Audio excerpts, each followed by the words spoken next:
Hello everyone and welcome to Pharma Elite. Today we are here to discuss a new topic, something which we are discussing for the first time from the subject of cosmetics, which you might have studied in your semesters. So आज हम cosmetics में से shampoo के बारे में बात करेंगे. There are many more things which will be coming up ahead. In cosmetics we have powders, shampoos, hair creams, dentifrices, then epilatories, and what other things we have is lipsticks and compacts and a lot of other things in cosmetics. It is interesting. So today our topic of discussion will be shampoos. So हम देखेंगे कि shampoos क्या होते हैं, they are classifying, how do we classify them, what is the formulation, what are the ingredients we use, and how we will identify or characteristic test, that is QC test. So first we'll look at definition of shampoo. Now we all use shampoos right from our childhood to our adulthood. But what exactly is a shampoo? A shampoo is a liquid or a cream preparation of soap or detergent which is used to wash the hair. That is basically shampoo का action क्या होता है? Cleansing action. A liquid soap for washing hair to remove the dirt, which is used to remove all oils, dirt, skin particles, dandruff, any environmental pollutants and contaminants which gradually build up in your hair. That is, we often feel that our hair has become dirty, it has become sticky. Why? Because there have been dust particles which get engulfed. There is sometimes excessive oil secretion, dandruff, and other issues. So it is quite often that once in a week, twice in a week, depending on everyone's convenience, we shampoo our hair. So basically, it is used to clean our hair. So it is something which is used as a soap or a detergent. How we use a soap to clean clothes. Similarly, to clean hair, we use shampoo. Now, what are the ideal requirements of a shampoo? It should be effectively or completely remove the dust or soil, excessive sebum and other fat secretions, substances, and loose corneal cells from hair. That is, small kids often do have loose cells or some part of the scalp which goes off on repeated washing. So basically, shampoo is something which will clean your scalp and hair. It should produce a good amount of foam to satisfy the psychological requirements of the user. What do I mean by this now? We often see the advertiser photo of shampoo. So when you use water and shampoo on your hair, it should form good amount of foam and froth. So that is the mindset which a customer already has in mind. So जो बंदा shampoo बना रहा है, what is the job of the formulator? He should make sure that whether the shampoo is for medicated or non-medicated, whether it's for kid or adults, any user will expect it to foam. So you being a user, you will have it in your mind that when I apply shampoo, I will get a good amount of foam. So that should be the thing which should be kept in the mind of the formulator while choosing the ingredients. It should also be easily removed on rinsing. ऐसे नहीं होना चाहिए कि shampoo लगा के रखा है and it keeps sticking to your hair. You cannot easily wash off. Then nobody is going to prefer that product. It should also leave the hair non-dry. That is, if your hair becomes too much dry after using a particular brand of shampoo, we stop using it, right? So the characteristic should be, it should be non-drying. It should give your hair a soft, lustrous, and good smooth feel with manageability and minimum flyaway. That is how your hair becomes after shampooing. The quality of hair you get matters a lot. It should impart a pleasant fragrance. Of course, if anything is unpleasant, then we will not use it. It should not cause any side effects or irritation to your skin or oil. That is why often we see on Beppu shampoos or other shampoos, avoid contact with the eye, because it might cause irritation because the skin of the baby is sensitive. It should not make the hand rough or chapped. That is, it should be skin friendly. These are some ideal characters which any shampoo will have, and a formulator has to keep in mind.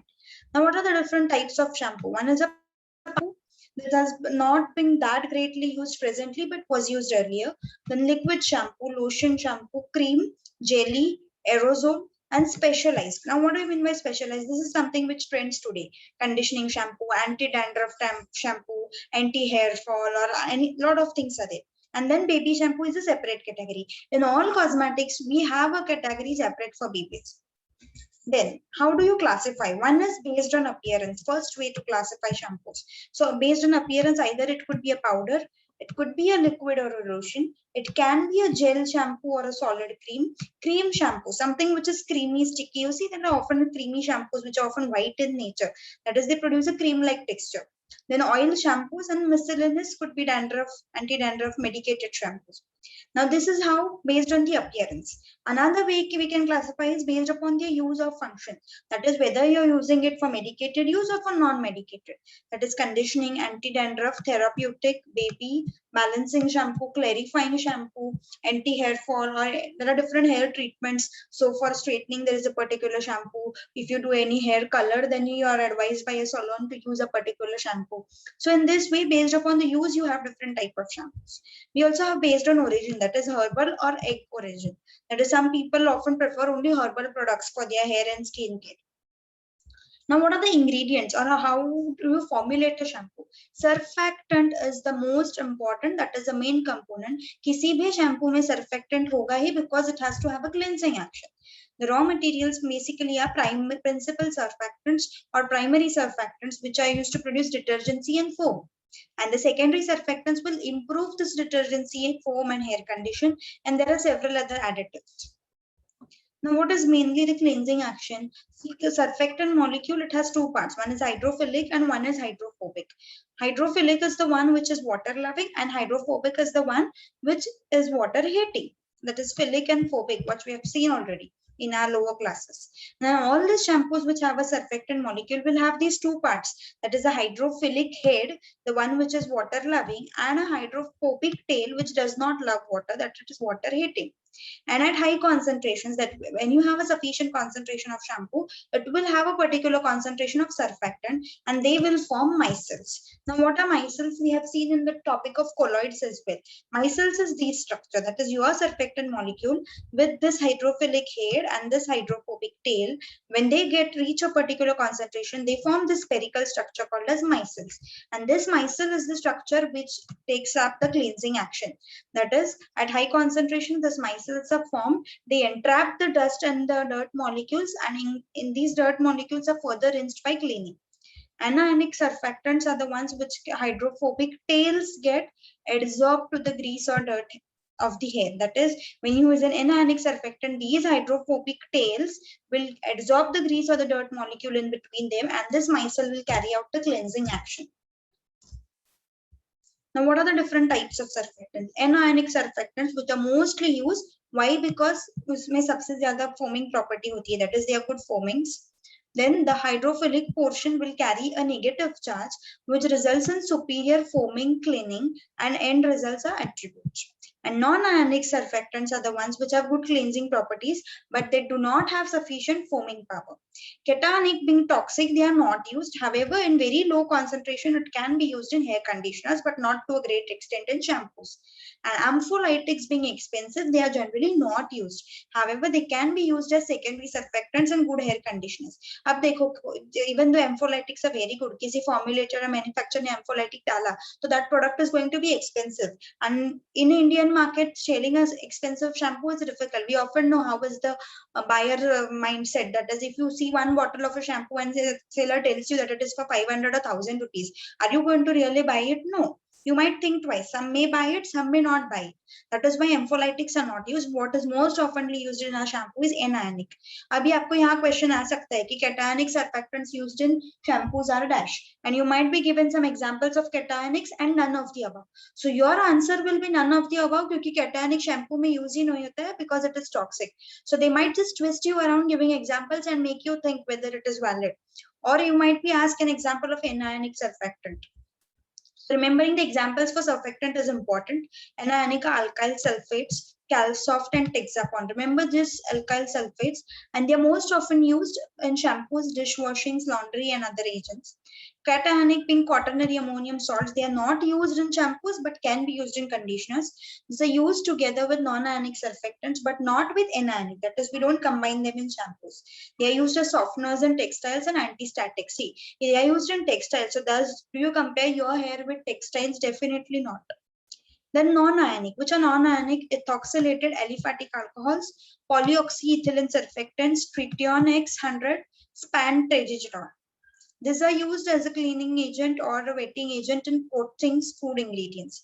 And zwitterionic are betanes and amphicetates. These are expensive and they are specially used as in cosmetics. That is, if you buy a cosmetic of a good brand, you might have the zwitterionic surfactants in that. So remembering the examples are important here.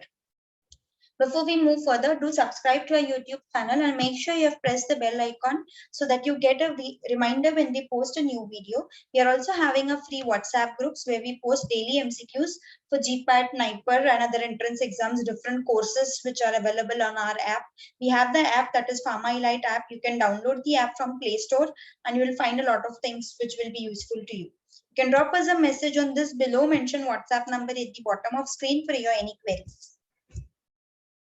Now, what are the other ingredients? Now, surfactant being the main ingredient or the heart of shampoo, you can say. What else you can add?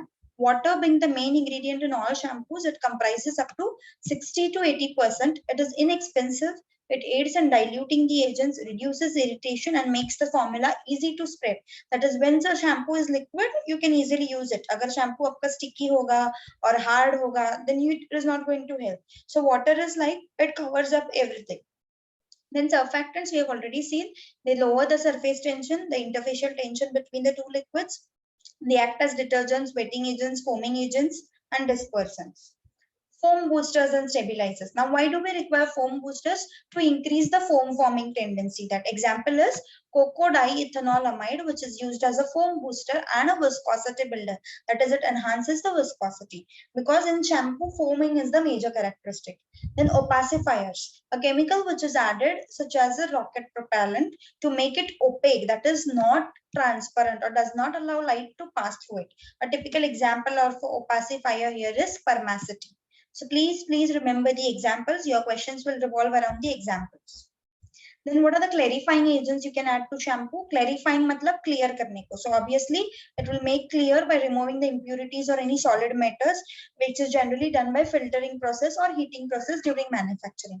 Examples are ethanol and propanol. Then anti-dandruff agents, that is, if your shampoo is an anti-dandruff use specifically, it is used for removal of dandruff from your scalp, then it will contain selenium and salicylic acid. So you might be asked a question that an anti-dandruff shampoo contains main ingredient as dash. So your answer could be salicylic acid, selenium, or both of the above. Then conditioning agents, which are used to offset the effect of surfactant.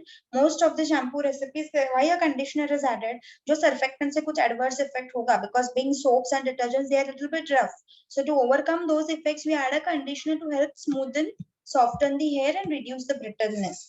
Lanolin, glycerol and propylene glycol.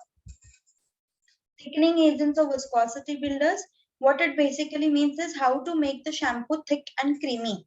That is, it cannot be fully watery also. It is not a baby shampoo. See, every shampoo has its own properties of physical state. You might have seen Johnson & Johnson baby shampoo, and if you compare today an adult shampoo of say L'Oreal or Himalaya, there is a huge difference in their texture, viscosity, flowability, spreadability. So that is how to make a shampoo thick and creamy. You might require a thickening agent depending upon the formulation.